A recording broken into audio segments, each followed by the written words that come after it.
What's going on, Dark Magical community, and welcome back to the channel. Today, I'm bringing you a top 8th place finishing Burning Abyss deck profile from a 62-person case tournament in Greensboro, North Carolina.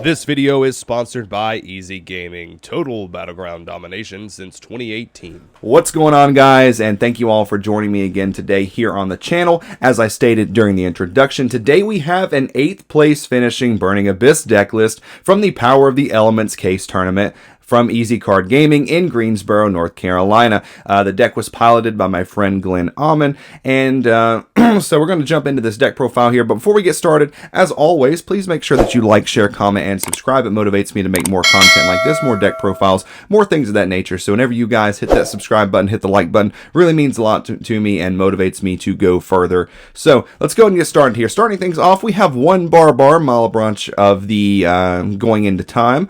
3 Seer. We have 3 DD Crow. Very good this format. Probably one of the better hand traps to be playing. 1 copy of Fairy Tale Snow. 3 copies of Farfa. 3 copies of Fiendish Rhino Warrior. 3 copies of Graph. Double copies of Libic. 3 copies of Skarm. And 2 tour guides. We also have the 1 main decked Harpy's Feather Duster as the only spell that he was playing.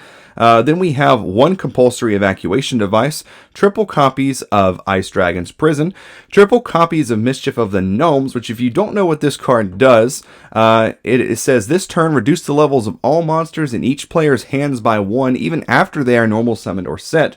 You can banish this card from your graveyard. This turn reduce the levels of all monsters in both players' hands by 1, even after they are summoned / set. So if you're not seeing where this is going, Beatrice can dump this card, so very cool there.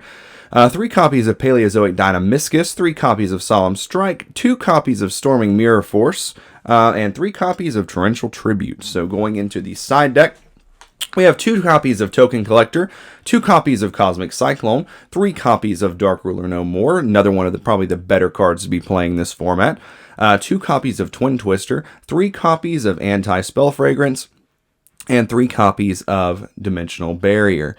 Going into the extra deck, we have 1 Dante Pilgrim of the Burning Abyss, 1 Ashura King, 1 Beatrice, 1 D2D Divisor King Deuce Machine X, 1 D2D Stone King Darius, 3 copies of the man, the myth, the legend himself, Dante. Dante's still out here in 2022, milling 3 for cost, gaining 15, and winning games. Except now, we are slapping Zeus on top of him. So 2 copies of Divine Arsenal AA Zeus, 2 copies of Downer Magician, 1 copy of the Phantom Knights of Breaksword, 1 Cherubini, and 1 Nightmare Phoenix. Okay, so getting into Glenn's matchups here, we had round 1 playing against Splight, winning as a 2-0 victory. Round 2 playing against Salaman Great, winning as a 2-1 victory. Going into round 3, had a loss versus Eldritch 2-0.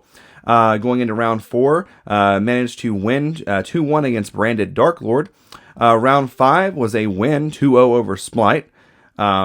Round 6 was a win 2-1 over Splight, and then going into top 8 cut was a 2-0 loss to Exosister. Probably the worst matchup to go into playing BA.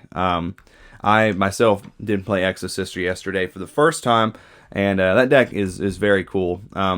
But once again, congratulations to Glenn on your 8th place finish playing Burning Abyss. Out here, we love to see it. Dante crowd represent. Travelers of the Burning Abyss, let's go. So yeah, if you guys have any questions, comments, please leave them down below.